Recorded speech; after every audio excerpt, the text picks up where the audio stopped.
Everybody. Thank you for participating in Wolfpack. It's hard to say that Wolfpack Wellbeing Week, right?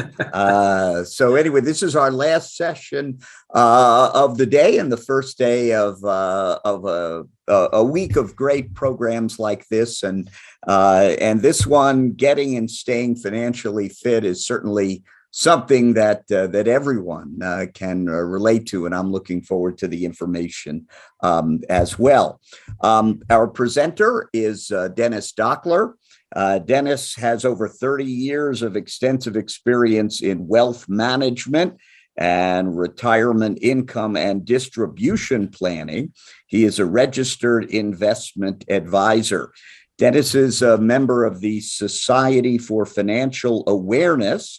That's a 501c3 nonprofit public benefit corporation, which is highly reputable and works with some of the most prominent companies and organizations across America. So we're very fortunate to have him joining us today. And Dennis, thank you. And please, the floor or the Zoom screen is yours. Well, we're gonna hopefully have a fun time today. A little bit about me. I start out slow, I go fast, and then I get excited, and then I settle in. So not necessarily in that order. So I'm gonna share my screen and we'll get started right about, okay. Here we go, and here we go. Okay. Getting and staying financially fit. That's been a topic. I have given this particular seminar over the years, and I've given it to young people and older people, and it kind of fits the bill for everybody. A little bit about us. We would like to thank you for joining us today. We're the Society of Financial Awareness. And one of the things that we are, as an organization, the founder in 1994 decided that he wanted to take a stand about educating people on financial planning.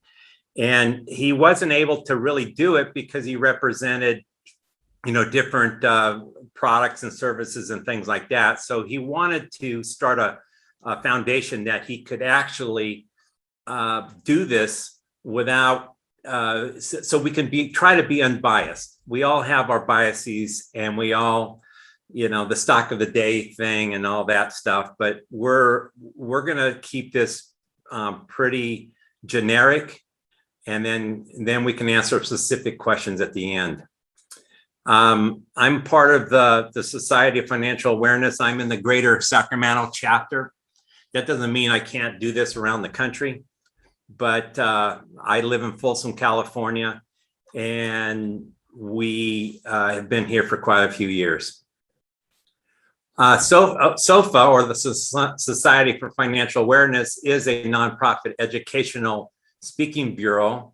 They've been around since 1993, and we're trying to end financial illiteracy across America, one community at a time. And literally, we go one company, one community, one government entity, and we have probably about 200 or 300 people around the country that do this. When will your financial journey begin? Goals require time and commitment. Don't procrastinate. Take control. Planning can be confusing. Seek professional help. There are many aspects of getting financially fit. Whether you have a lot of money or just a little, a true measure of your financial success is the ability to meet your goals. Imagine your financial goals as a destination. You could travel to it by car. To reach it, you'll need to make efficient use of your money as you prepare for the journey. And you'll need to set aside certain resources along the way. you'll get a tune-up, check up tires, pack some food, and things like that. Maybe even see a doctor along the way. Achieving your financial goals should work much the same way, because attaining them depends on thoughtful preparation. You know, one of the things that we used to talk about when we started in this business was that there, of all the 24 or 25-year-olds that were starting out, about 20% of them were financially well off at the age of 65. And today that has not changed at all. We hear a lot about financial planning. A lot of people don't always do financial planning. What they do is they do one plan at a time. They might buy life insurance, or they might do a 401k plan, or they might inherit some money, so they're forced to do some investments. Everyone every year does their income tax return, and then you should have your wills and living trust in order. That's a comprehensive financial plan. Today, we're just going to talk about some basics, but when you're looking at planning, it incorporates these different aspects. One of the building, our foundation is we manage it, or it manages us. So you want to start out at the beginning. And one of the things that I see a lot of people, and then where they get in trouble, is that they won't get enough money set aside for emergencies. So what happens is they save some money, and then the next thing that happens is something comes up. They don't have enough money to cover it, so they go use their credit cards. And then all of a sudden, something else happens, they use their credit cards, and then it just spirals downward. So one of the things that we try to encourage is to set money aside. And a lot of people say 6 to 8 months, 9 months, things like that. I think whatever you feel comfortable, but it has to be more than 3 to 6 months. One of the things I'm going to show you is I'm going to show you a couple of videos. I'm going to show you 3 back-to-back videos on what we're going to talk about today. And these are sort of ads that we have on our website. And let's do the first one. Life can be a lot of fun, but life can also be expensive. Keeping a budget is one of the smartest ways to stay on track financially. You might have to turn the volume up a little. We can't really hear the volume. Small changes that have a stable plan will account for spending on fixed expenses, variable expenses, and long-term financial goals to balance what you want with what you can afford, and to develop a plan for managing I stable. don't think we can make out any words. I'm so sorry. Today and for many years to come. Call us to learn more. Okay, did you guys hear that? Here's the next one. Dennis, do you have captioning? Because it was a bit hard to hear, but if there's closed captioning, we could read along. Okay, let me see if I have closed caption.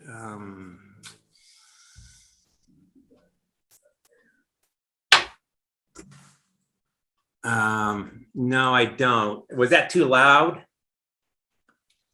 No, we actually were not able to hear it very well. It was.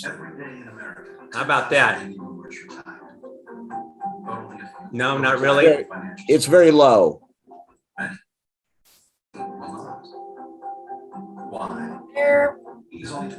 Is there an option to share sound at the bottom left corner? If you're counting on Social Security to pay well, think again. Social Security provides enough to live around poverty. Many predict they won't even be here when it's your time to retire. What's more, people are living longer than ever. You may need your retirement savings to last 30 years, maybe more. So what's the solution? It's very simple. Spend less than you earn.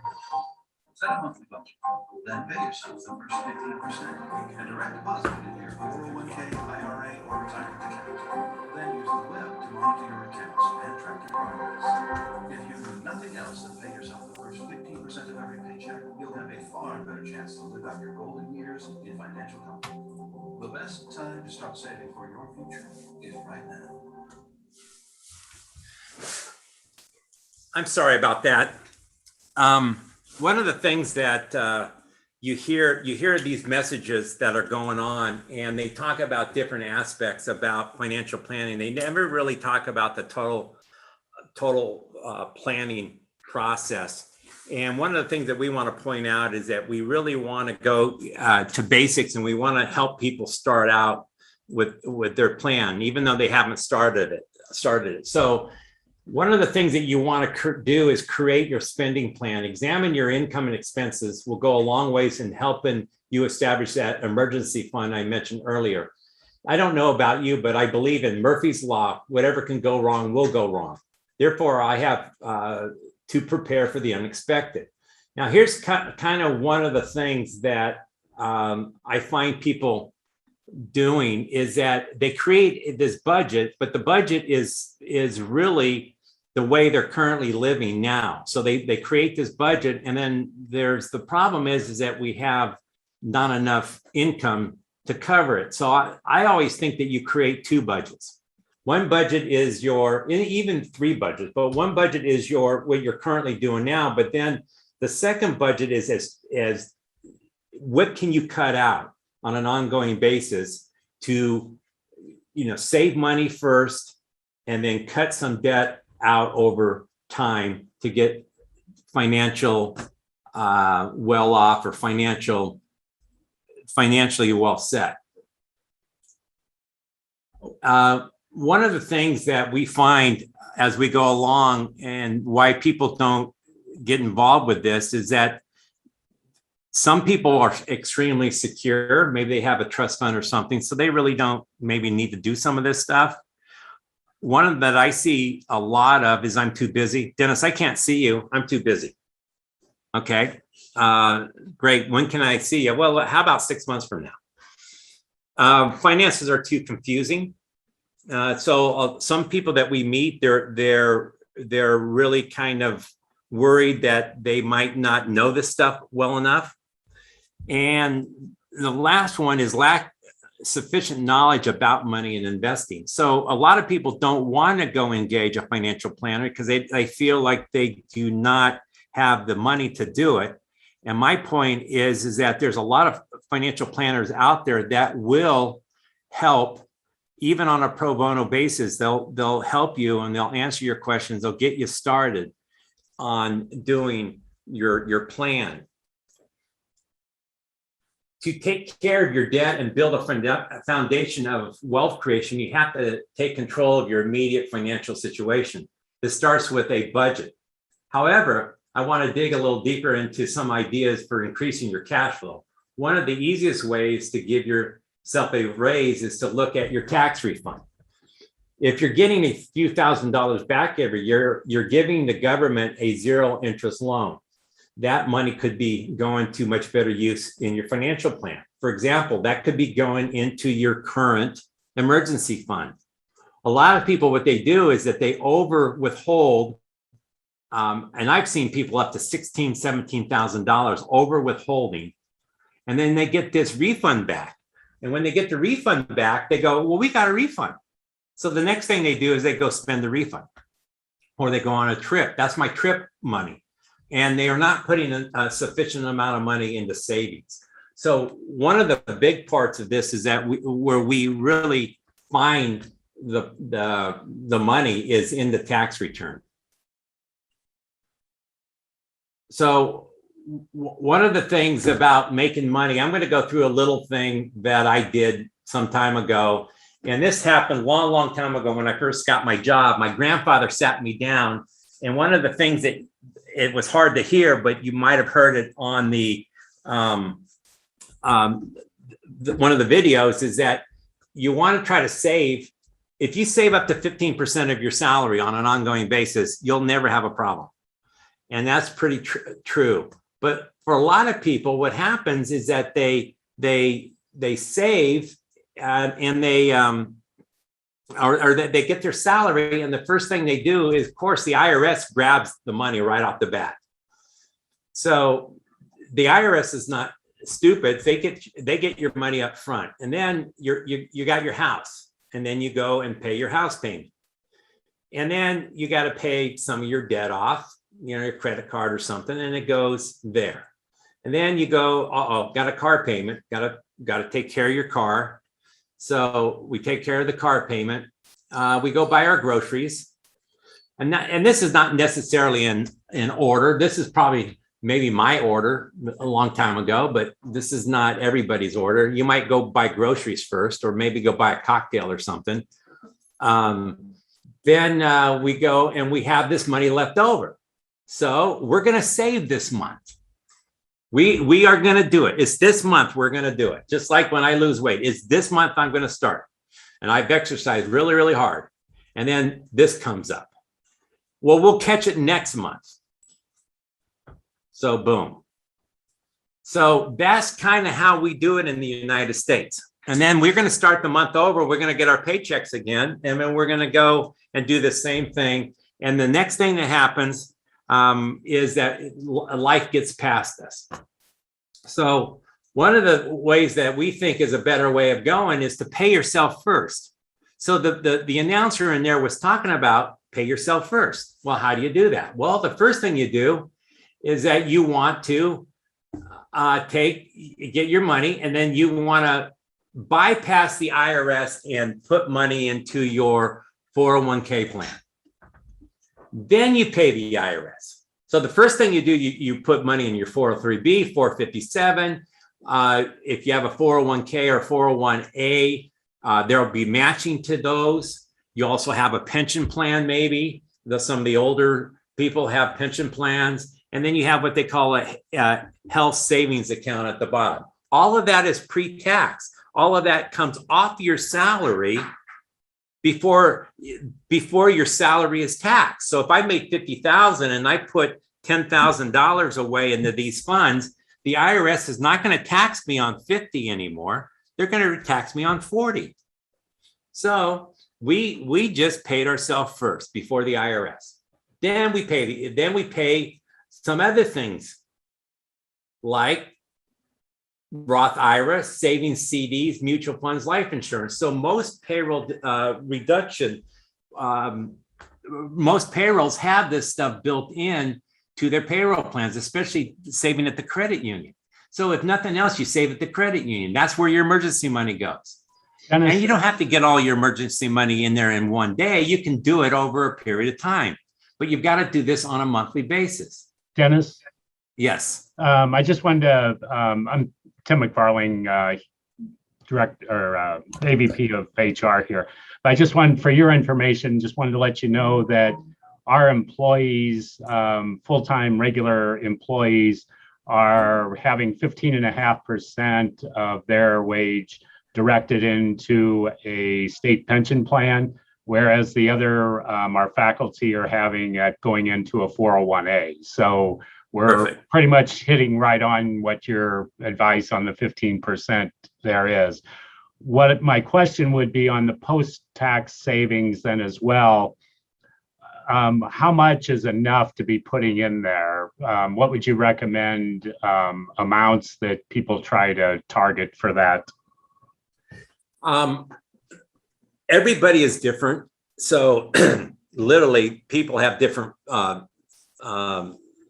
everyone's different. So how much is too little? Yeah. Here's the thing about a financial planner. My job is to get in your pocket and pull every single penny out of your pocket. And your job is to take the money and spend all of it. So there's some kind of medium in between there. I would say that if you don't have a lot of people will put money into their retirement plan, but they won't have any money in their emergency funds. So consequently, they have higher credit cards and they have more debt on their house and they have their car payments and things like that. And then they have a tough time they're going to have a lot of money at retirement, but between now and retirement time, there's going to be some problems.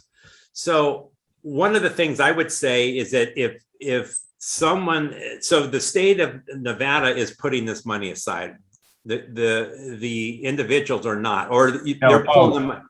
Both. The state contributes 15.5%. The employee contributes 15.5%. Oh, perfect. So really, a person in that particular scenario, everyone's a little different, but I would say that if you got 3 to 6 months of money setting aside in an emergency fund, I would say you can almost spend the rest.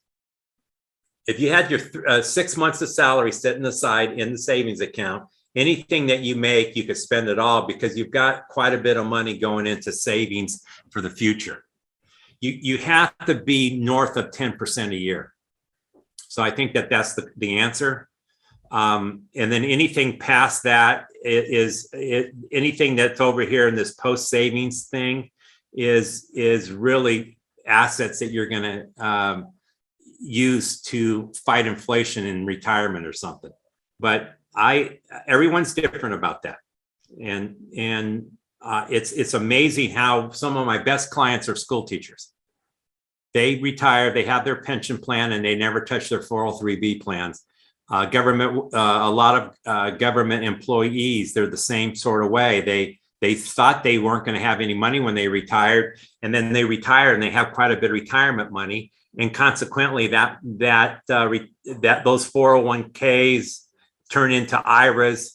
And now at 72 years old, when they have to start taking the money out, they start yelling at me saying, "Why did I save so much money? This is crazy. I have to pay all these taxes." Well, we always want to pay taxes. We don't mind paying taxes. It's better to pay taxes than not have enough money. So this is the way to do it. If everyone is already doing this, they're way ahead of the game. And it's just amazing how many people retire working throughout their lives, being service to our state of Nevada or California, and they have quite a bit of savings. But there's some out there that don't. And so I would say six months of salary here. And then after 6 months of salary in your savings accounts for emergencies, I don't care where you put them at. I would put them into credit union. But then after that, then you can start looking at Roth IRAs or some investments like mutual funds. Inside of your retirement, you already can pick your different investments and things like that. And this is where a financial planner can come in and help, because he can help you diversify a portfolio based upon your risk tolerance. So that's one of the Dennis, things I'm sorry, if I could call your attention to a question that was entered in the chat, which speaks to what you've been mentioning. The question is, what is a good way to balance trying to put money in retirement versus savings versus emergency funds when you are also paying off student loans? Okay. So everyone, I keep saying this, but everyone is a little different. So the way we handle it is that we look at the ability to pay off the student loans, but I usually have people refinance the student loans through SoFi, not SOFA, but SoFi, not us, but the guys that own the LA or the Los Angeles stadium. So SoFi, so they will refinance a student loan up to a period of time. So one of the things that we look at is we want to try to maybe look at refinancing that. Everybody's a little different, but I would say it depends on your salary. But I would say you pay it off over a 10 to 15 year period of time and not worry about it as much as everybody. A lot of people try to pay it off in 3 or 4 or 5 years, and then they don't have any money in savings. So you really I would say that if it was me with a large student loan, what I would do is I would say half of my money goes into savings, half of my money goes towards the student loan that I would save. So maybe I don't save the 6 months. It takes me 2 to 3 years to get the 6 months of emergency money aside. But that's how I would do it. I wouldn't try to pay it all off as fast as possible. I'm not one of those, let's pay the debt all off in a day. The most important thing is to have money set aside for retirement in the future, and the student loans will go away at some particular point in time. I had a doctor who she went through medical school and she racked up $556,000 in student loans. But here's what's funny about it. She was a pediatrician and her first job was $260,000 of salary. Well, I'm sitting there trying, and she's crying and she goes, I know I didn't do, but I wouldn't have become a doctor in the whole bit. And I said, you know what? I would go buy any business out there for 2 times earnings. So if your earnings, 2 times earnings would be $560,000 basically, compared to what she was making. So if I was buying a business, I would spend $560 to get a cash flow of $260,000. Now, if you're an English teacher and you have $80,000 of student loan and you're not making as much money, then you're going to have to do it a lot longer period of time.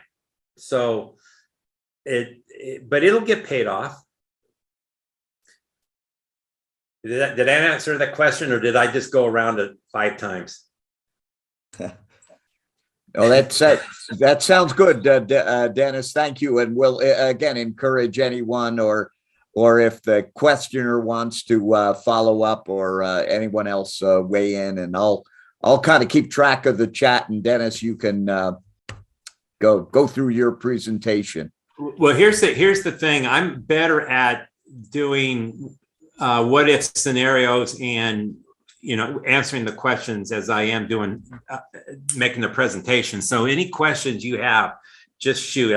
I'm pretty much I've been doing this well over 30 years. I've been in this business for 41 years. So there's nothing that I haven't seen, and it amazes me how much I continue to see things that are a little bit different. So anyway, let's get through. So this is the way to do it. You guys are really already doing that with your retirement plans. And the only thing that we would do a little differently is that we would look at your savings and just make sure that your savings is correct. We would make sure that you have a decent amount of maybe term life insurance or something like that. The Roth IRA, there is reasons to do the Roth IRA that we love going forward. So some of the money past your savings. So if you feel comfortable with savings that you have, everyone's different. I have clients that are older that they want $163,521 in their savings account. If it goes below that, they go crazy. Then I have other clients that want to only have $5,000 in their savings account, and then I go crazy. So everybody is different when it comes to savings. But once you get to the point where you have your bucket filled up of savings, then from then we would look at Roth IRAs. Can you do them?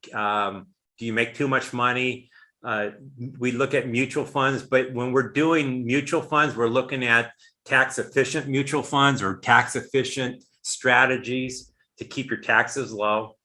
Anything that's one of the reasons you work with financial planners, because they'll work with your tax return. They'll look at your tax return and kind of go through it. So let me just kind of go through this. Dennis, sorry, before you leave that slide, a question about related to that last bullet on life insurance. Is term life insurance the kind that you can draw money from later on? That's the question.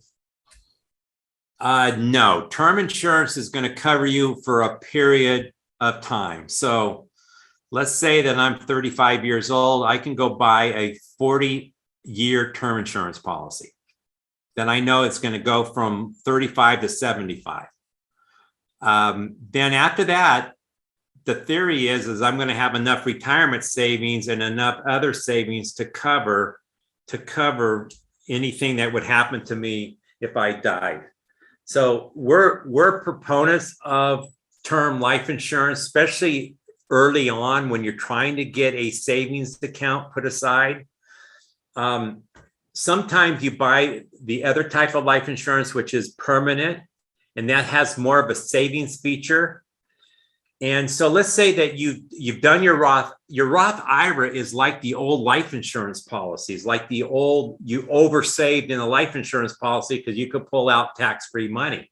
So one of the things about Roth IRAs is that works like that grows tax-free, just like, the way life insurance does. So I like to use a Roth and then maybe some term insurance and stuff like that. But I have clients that have a lot more money to save, and then maybe we use a savings type of life insurance. But when you do that, you really have to overfund the life insurance, meaning that you got to put a lot of money into it to make it worth your while. And I don't think a lot of agents out there are showing that. They're showing the minimum amount of money to put in, and hey, if we hit the stock market and it grows at 10 and 12%, look how much money that you have down the road. Well, it doesn't usually grow like that. So you have to be careful when it comes to, I like term insurance. I do like permanent insurance for estate planning cases and things like that. That was a long, was that question answered there? Yes, indeed. Thanks, Dennis. Okay. One of the things that I love about this thing is that you guys are doing matching. You're getting things matched. A lot of people who have 401k plans, they don't put money into their 401k plans because they just, for some reason, they think that they're going to lower their paycheck down so much that they can't afford the 401k plan. Well, here, this particular chart shows you how much more money if you just did the match. So if you're putting 15% away and the state of Nevada is putting 15% away, I mean, you gotta make sure you put the money away. So because you got to get the match, and over time, this matching is you lose a lot of money by not doing it on an ongoing basis. Time in the market, not market timing. A lot of people go, when's the best time to start investing? And I would say the answer would be now. I don't care if you're 45 or 50 or you're 21. Now is a good time to start. We can see, for example, that if you just waited 1 year here between 20 and 21, this is how much more money you would have by the time that you're 65. If you wait between 30 and 31, and here if you wait between 40 and 41. So if you wait between 20 and 40, look at the difference over that particular period of time. And this is a hypothetical $3,000 a year IRA contribution made every year on the 1st of January. Accumulating 8% a year. Another thing I have seen in the past, which is kind of interesting, is that if you started at 21, putting $2,000 away in an IRA, at 31, you could stop. At 65, you have $1 million. If you wait until you're 31 to start the $2,000, you have to put $2,000 a year in all the way to 65 years old to have the same amount of money. So it's really important to be doing this on an ongoing basis. And if you're younger, you want to be more aggressive, meaning you want to be more in the stock market arena, less in bonds. And when you're older, you want to be in a little bit more bond position and a little bit less in stocks. But everyone's different. I had a 97-year-old once tell me that he needed to have more money in the stock market because he needed to go longer with his investments. And he's 97. And I'm going, are you kidding me? No. You don't understand, Dennis. What do you think about the economy right now? I think I need to go longer with my portfolio. And he died at 104, and he did good by making that move. But so here's one right here. How much do you need to get $1 million retirement? You can see on this chart that it's $361 a month compared to waiting until you're 50, and then it takes you $3,400 a month to get that million. So the earlier the better. Dollar cost averaging. A lot of people, when do I go into the stock market? Well, you go into it every single day if possible, but if you did it once a month, that would be good. It removes the element of timing. You don't have to time the market. You don't have to try to get in there early. I got into it when it was low, and then it went high, and then it's not timing. It's going in. The market is close to record highs. Smooths your cash flow and makes investing more manageable. I would say that every single time in our history, at that particular point in time, the markets are high. The markets are high because they're at what they're worth at that particular point in time. So dollar cost averaging, what it does is that it smooths out. So maybe if I put 8,000, look at this one. I'm going to put $8,000 in January, and I'm going to take it out in August.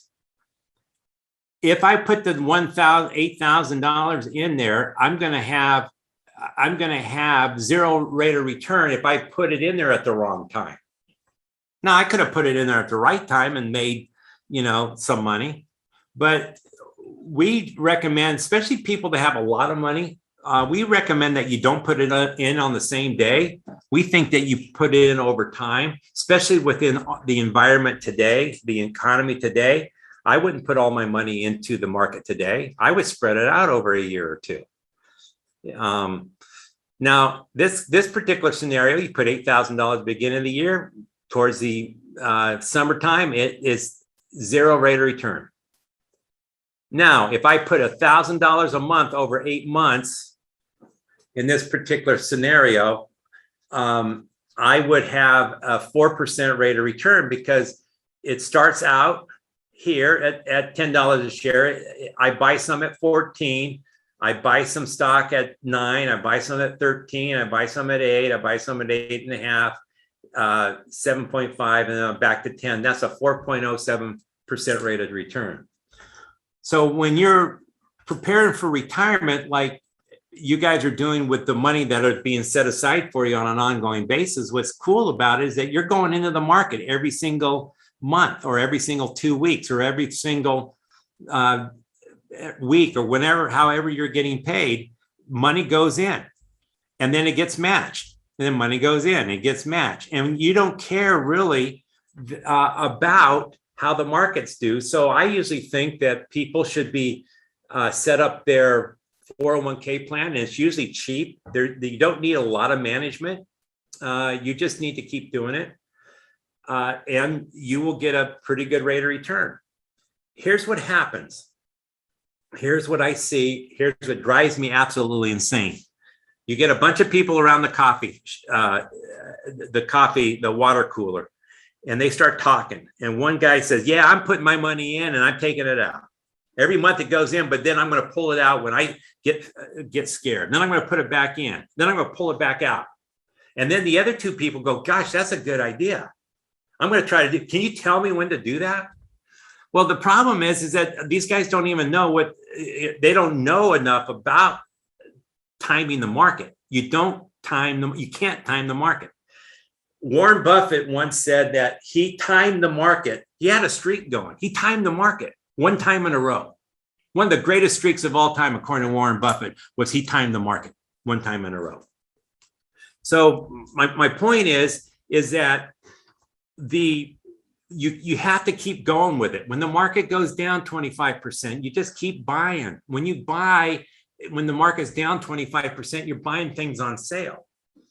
When the market goes up, you don't buy as much. I mean, the stock price is up, but you're still putting the same amount of money in. And over time, it actually helps you diversify your portfolio.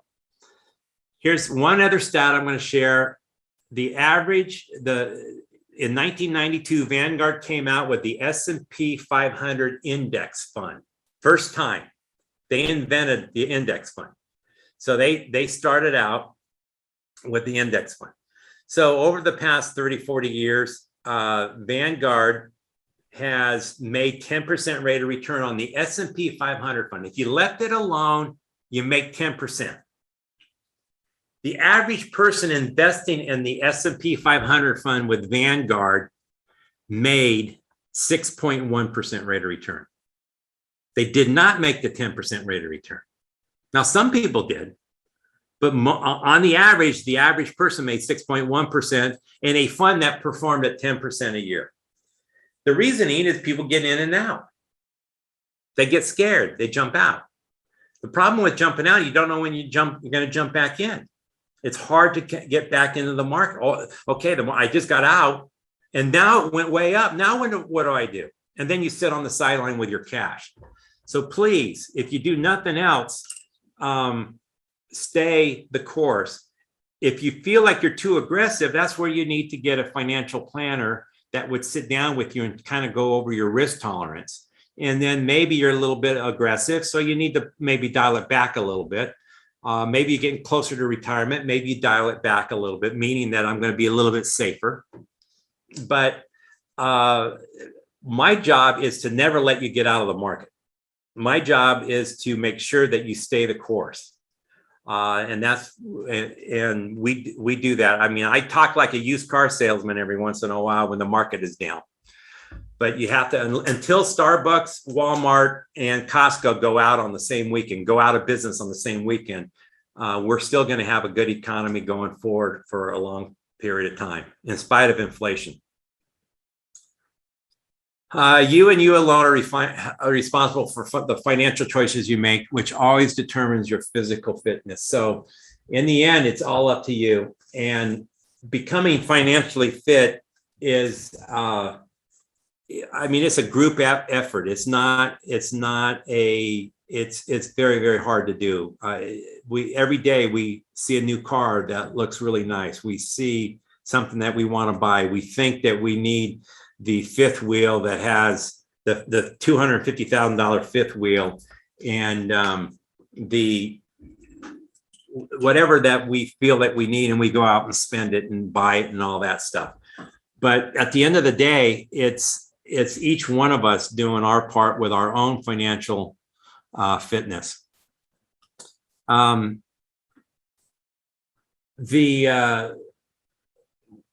One of the things that we recommend is that you don't procrastinate.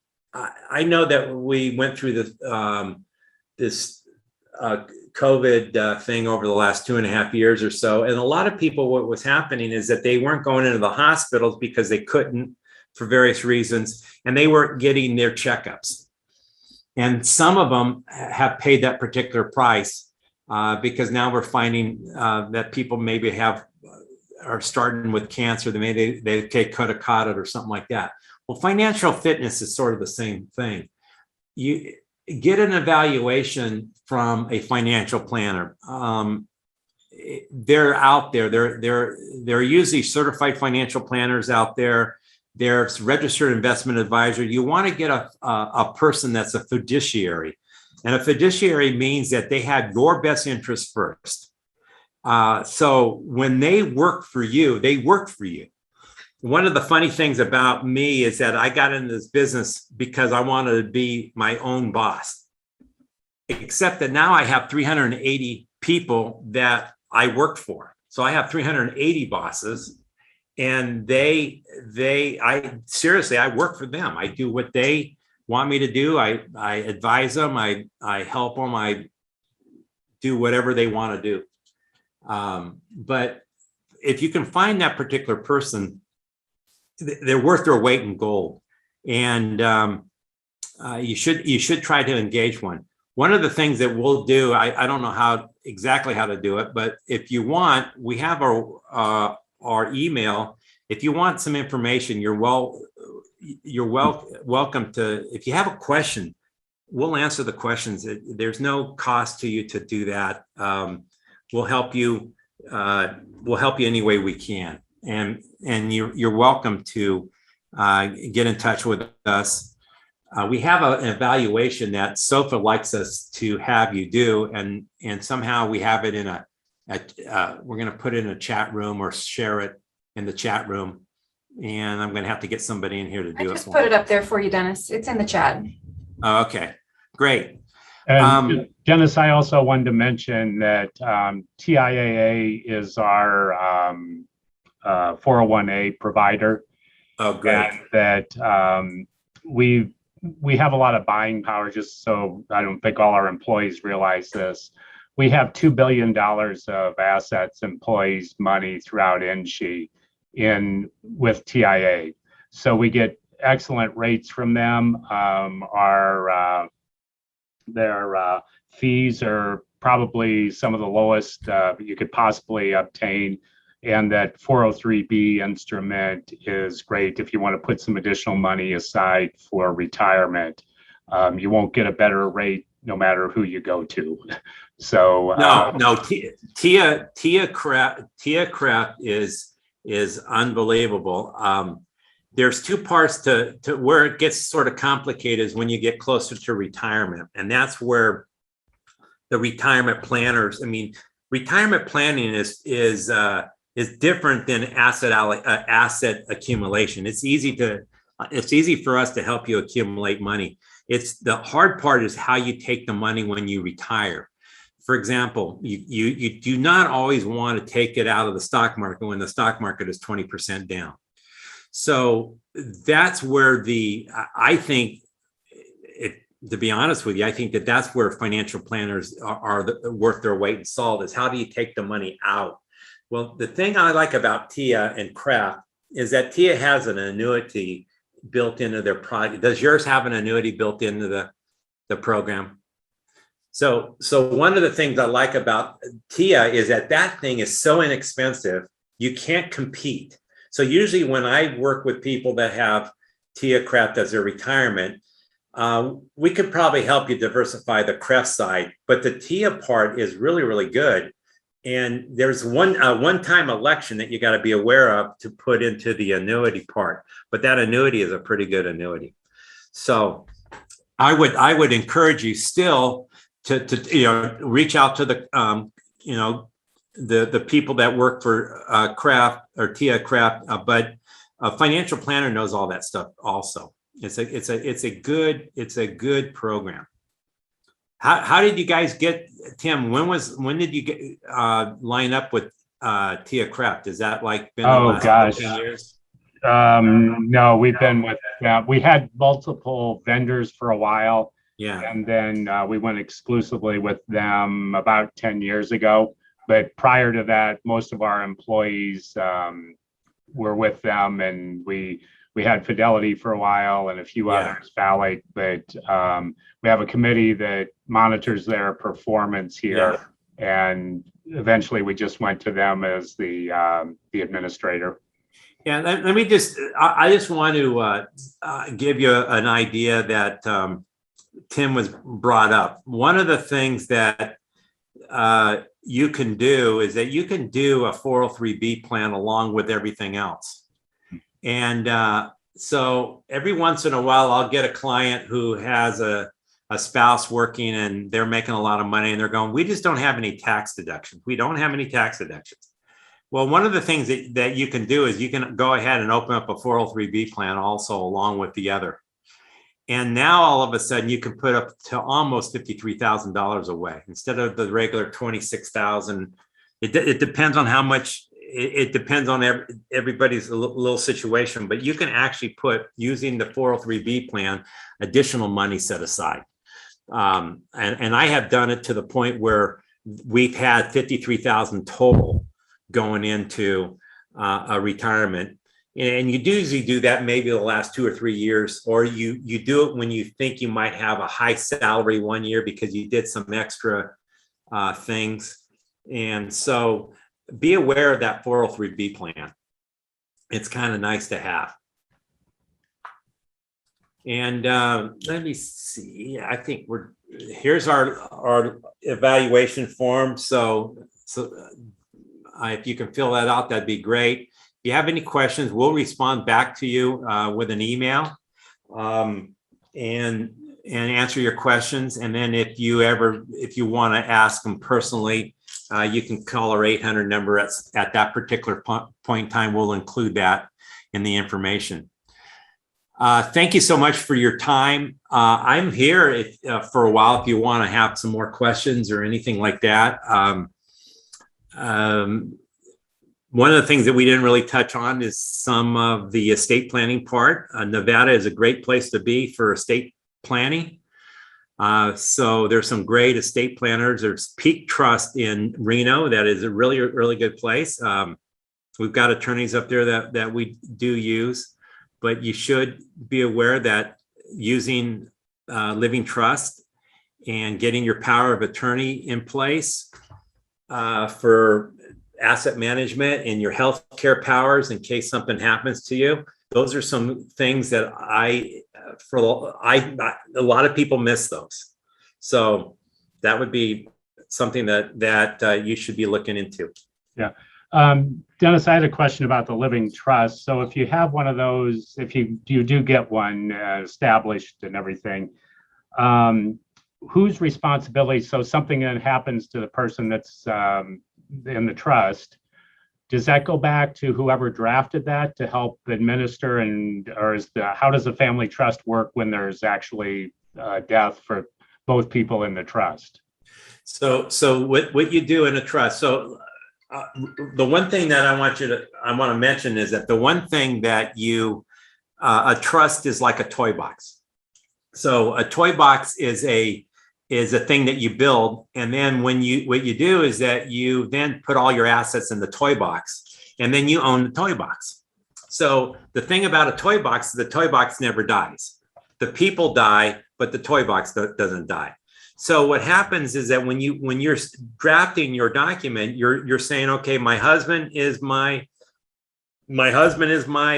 successor trustee. It's vice versa. Husband and wife are successor trustees. But if we both die or we both become incapacitated, then we're going to name Johnny our oldest son. And hopefully Johnny, your oldest son, is really good at doing that. And he's trustworthy and he can handle it and you feel comfortable with it.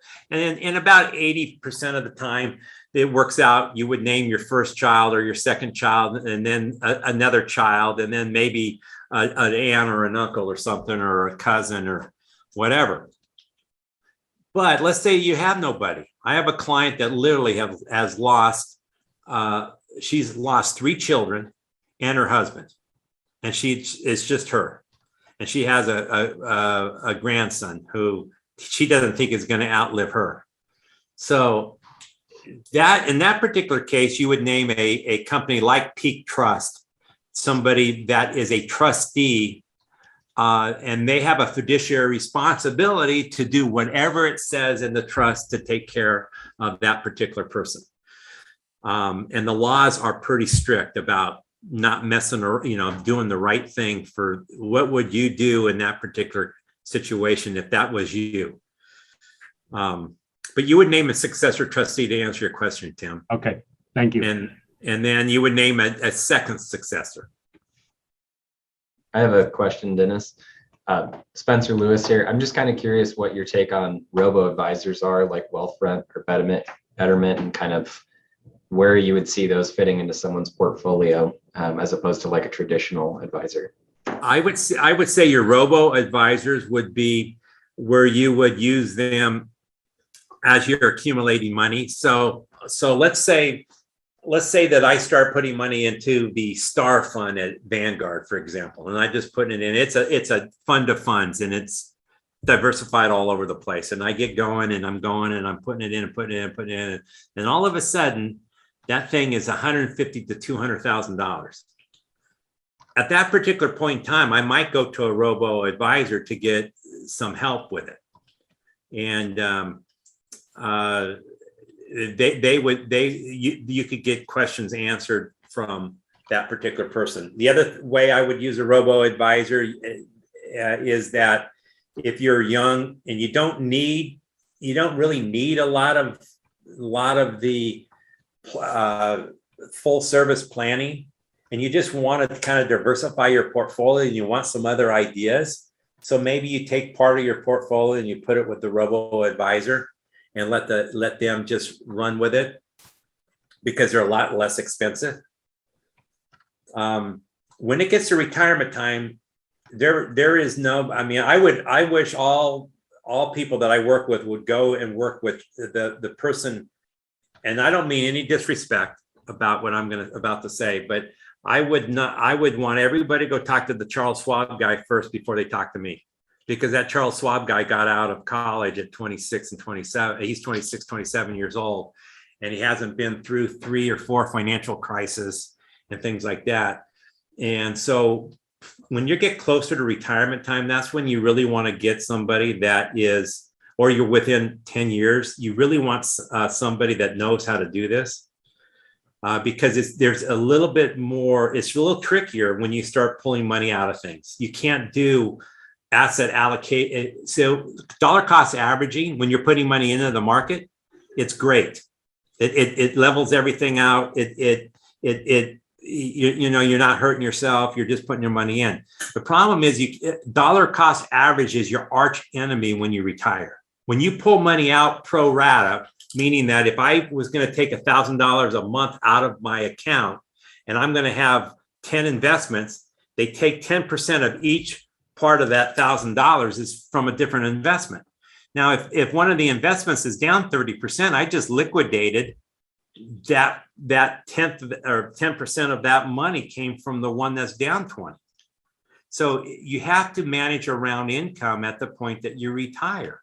And that's where people fail. So portfolios that are managed around income, all pensions in this country managed around income.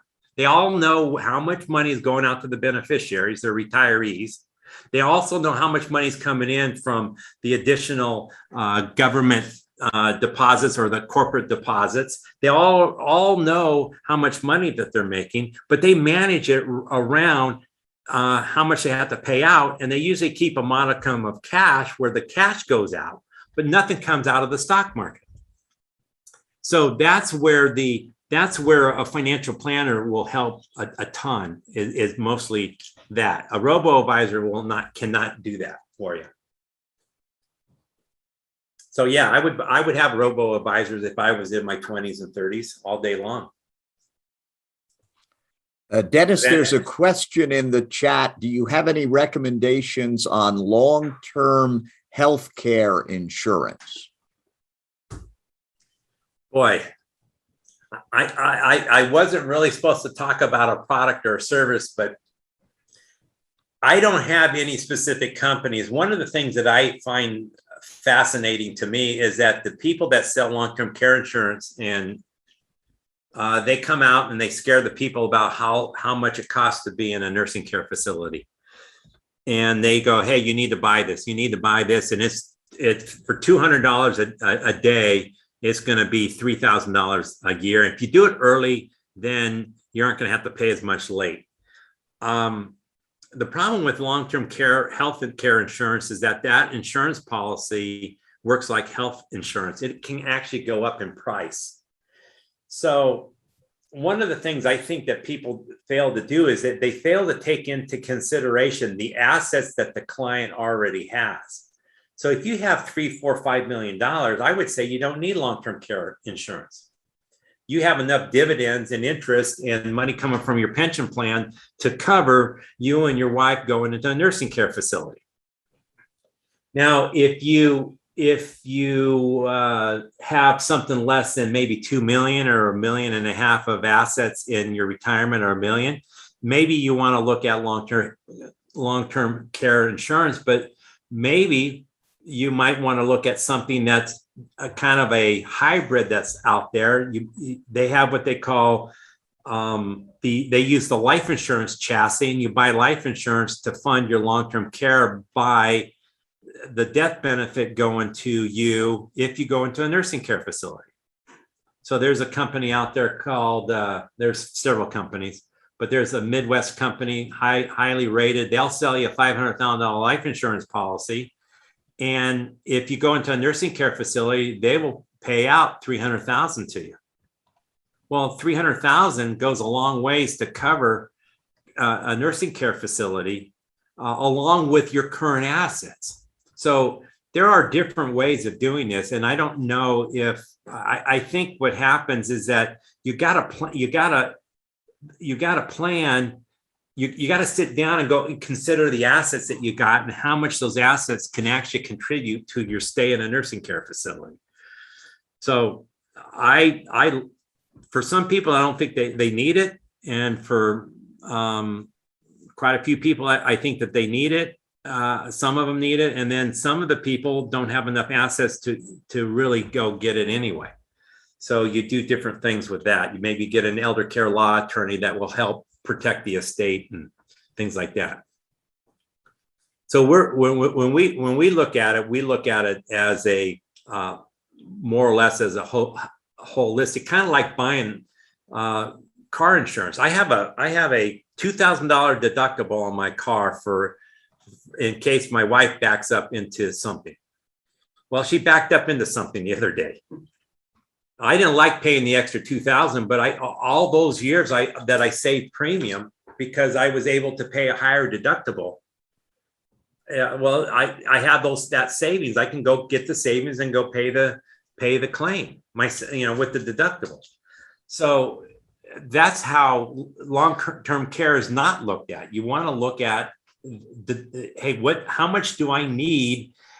But let me try to find a higher deductible so I don't have to pay as much for this premium, this product. Did that answer the question? I just go on. I hope that was okay.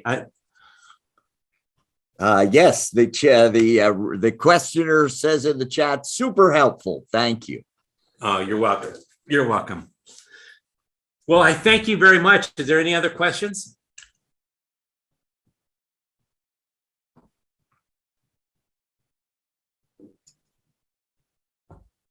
Well, it seems not. So I don't know. Haley, Tim, am I the designated adjourner at this point, or do you have any final words? You go, Al. All right. Well, Dennis Dachtler, thank you very much for that very comprehensive conversation on financial fitness, which fits very well in our Wolfpack Wellbeing Week. So thanks, everybody, for being a part of this. And we have another great day of programs for you tomorrow and throughout the week. So thanks, everybody, and we'll see you back tomorrow.